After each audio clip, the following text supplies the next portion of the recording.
Hello people, I am Jaby Koay, joined by ACHARA KIRK. Hi guys. We're looking at the trailer to Doosra, India's Other Freedom Struggle, the official trailer. What? Yes. Oh, you had a funny look. I thought I'd said something incorrect. No, I was just like, oh, Yeah. What could this other freedom struggle be? Yeah, so this is starring Plabita, Borthakur, and Ankur Vikal. It's directed by Abhinay Deo.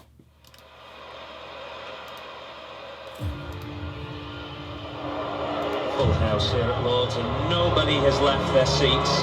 Magnificent effort here tonight. Led 2 runs off winning.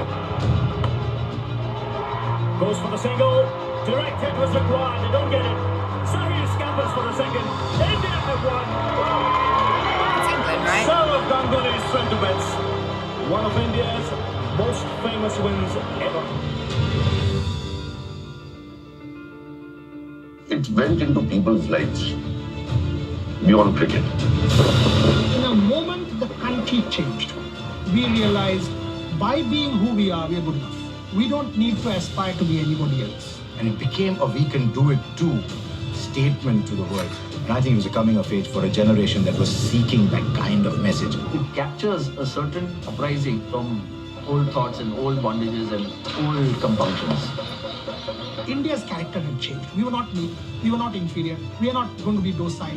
We will not take a step back any longer. We are equal. We have arrived. It was the equivalent of a strategically pointed finger at the English cricket establishment. If that moment was replayed again, would all of India want Ganguly to take his shirt off and wave it at the home of cricket, at Lord's, on the balcony? And I think all of India would.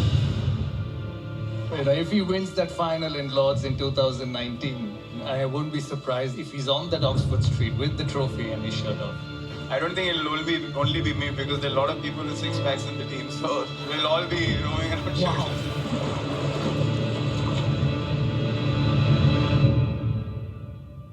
1947 was our political freedom. 1991 was our economic freedom, and 2002 was our emotional freedom, a freedom to fly. You know, there are some things that India as a nation collectively appreciates and respects, and it's obviously sports is one of those. Even though they say it's not the national sport, it obviously has a very dramatic, important impact on the nation, right? Yeah. It moves everybody, and I mean, we have stories that come out over here in the States about events that impacted the nation, according to the trailer, according to the movie. What's his? Not $1 Million Baby. What am I thinking of? With Russell Crowe.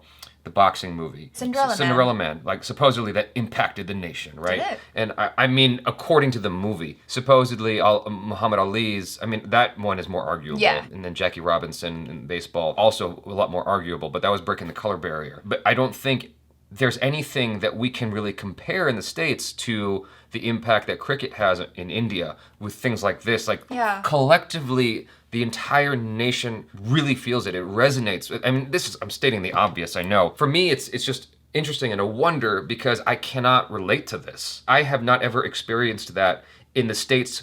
I mean, we sort of feel it when the Olympics are happening, right, but it's not all of us. It's like a portion of us are watching the Olympics. It's not the entire nation is glued to their Seabiscuit's another one where like the entire nation feels it. It's like, no one's really talking about that though, right, except for the movie. It seems like cricket really does deeply resonate and for years afterwards. How long has Sachin Tendulkar been retired? And yet he still has this long-lasting impact, right? Because he's a sports god. The only equivalent that we can really say right now is Michael Jordan. He has a lasting impact, but like, I don't know that the entire nation cares about Michael Jordan the way the entire nation of India cares about Sachin. Michael Jordan's probably the closest we can come to that in terms of a national respect. We don't even look at Michael Jordan as like a national treasure. We just look at him as a sports icon. Yeah. You know? Whereas I think that Sachin is looked at as a national treasure. Very much so. That's what I'm interpreting here. In a way, I'm envious of that because like,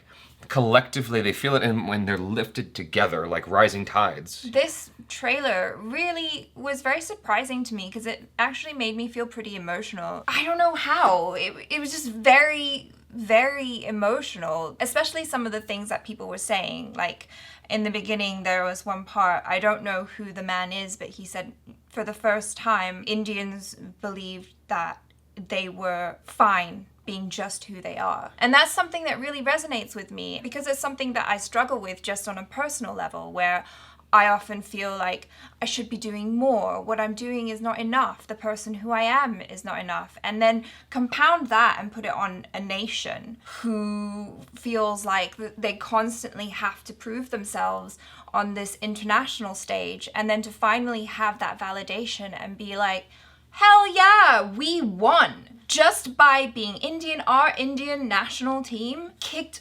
everybody's ass. Mm-hmm. We are Indian and we are proud. Like, what a great moment. What a great sentiment. Like, that really hit me in the feels. And I'm just so curious about how this movie is put together, because it seems like a lot of it is interviews and kind of documentary style. It's a hybrid. Yeah, but then there's this narrative as well. And the that's part... how documentaries are, you know. Yeah, but the part where the girl cut her hair, Right. I don't know if it's just because... It's like shedding of the skin. Yeah, being a woman, being a girl, cutting hair is a big deal, especially if you've got that long hair. It's almost like a change in identity, Right. letting something go. It's a great transformation, and it felt very poignant. No, I agree with you. I mean, that was a very clear symbolism as to letting go of the old and embracing the new. I do appreciate that aspect. I was actually curious to see more of that. I guess not fiction, but the narrative. The narrative part, aspect. Yeah, I do feel very curious about that. And it's not the first instance where I've seen something that's half-half. I mean, in a way, Sachin's movie was that. It was half documentary, half a recreation of some kind. And I do appreciate those because it helps to really crystallize what the film is trying to say as opposed to just these testimonials. You really see what the film is trying to get across to you. And I think that's what gives it the emotional hook as well. Because, I mean, I'm not saying that documentaries can't be emotional, because a lot of the time they are, but it is because when they have a strong narrative, that's what we can get behind as an audience. That's what makes it relatable, as opposed to it being something removed where we're just watching something about an event or something that happened, rather than it making us feel a certain way because we can relate. I don't know if that makes sense. No, I get what you're saying. I mean, you're a very articulate person, and that was not the most well-articulated sentence. That was not at all. But I do understand the sentiment behind what you're saying, which is it feels like we are part of this journey when we see that. Yes. You know, and I get that. It makes it feel more three-dimensional in that way, as opposed to just being told a story. We're being shown, and so we're kind of part of that journey as well. Yeah. I get that. That idea definitely resonates with me. There was some movie about the DeLorean, the guy DeLorean, and I never got to see it, but I do want to see it with Alec Baldwin. Oh, yeah. Yeah, and I never got to watch it, but because of that element, I really wanted to watch that, and I still do. Mm-hmm. You know, see, there's even American stuff I never get to. Anyway, I do want to check this out because of that. I mean, anything that has a...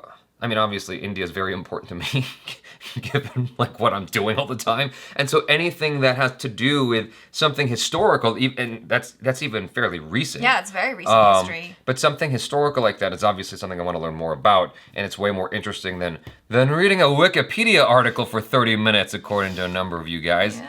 So I enjoyed making that video because it wasn't just like a boring straight read. I mean, there was some like banter that was happening and some jokes being made, and I thought it made the video more entertaining. But a lot of you guys didn't like stick around for the whole 30 minutes, and I totally understand. I called it boring, and in the comments people were like, "Yeah, it's boring." Yeah, what did you expect? Yeah, no, but it's fine. I mean, so we're trying to learn bit by bit about the crickets. I was reluctant to say what I'm about to because I'm not sure if I'm going to be able to articulate it correctly. Okay. But I think that this goes beyond validation. Because like one of the things you said in your response to the thing is like now you feel validated, but I'm like there's something about that word that kind of makes me cringe a little bit. I think you're right, because it's not even validation. You know, I couldn't think of the word, but I think it's like he says, where you're just feeling like you're enough.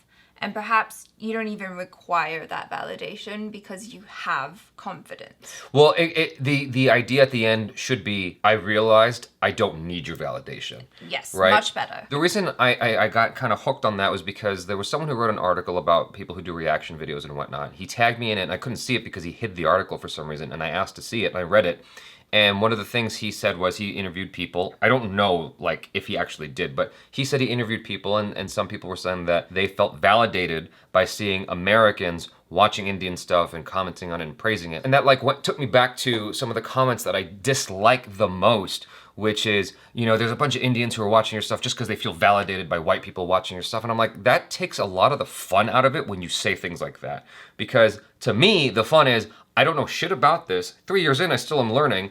And it's so you're getting this ignorant American's perspective on things. That to me is what's fun, is the interpretation and the misinterpretation Right. by extension, right? And so that to me is the intrigue and the fun of it. But to say that the only reason why people are watching you is because it makes them feel validated, I think kind of minimizes the joy of it, if that makes any sense. I feel like it's so much deeper than that, because there's plenty of people on YouTube now who are watching Indian stuff, and it's like, if all of that was serving validation, then all of these videos would be getting millions and millions of views. Right. But that's not the case. There are certain people who rise to the top, and I think that it's because those are the videos that people find the most entertaining, because it's not just validation. You don't need validation. Now we're just enjoying each other's company. I just hate that word now. I think the point is that Indians realize they don't need validation, that they are strong enough and capable enough. They're like, fuck your validation. I don't need it. It always comes back to that thing of, I am enough. I don't have to have bells and whistles and do anything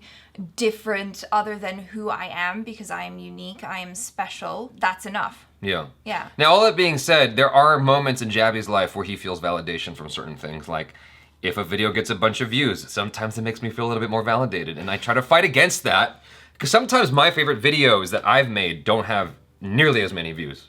Yeah. There's one out right now that's not doing very well, that I worked hard on, that I love. I love that video, but it doesn't have that. And so I'm like, oh man.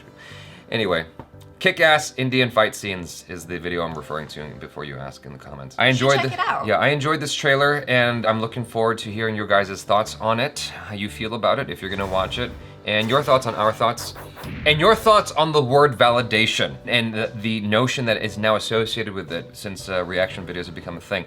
So thanks so much for hanging out with us. Be sure to check out ACHARA KIRK and the Jabs on the social media, Twitter, Instagram, all that good stuff. And check out our other reactions, reviews, short films, random videos. I'm Jaby Koay. This is ACHARA KIRK. Peace out.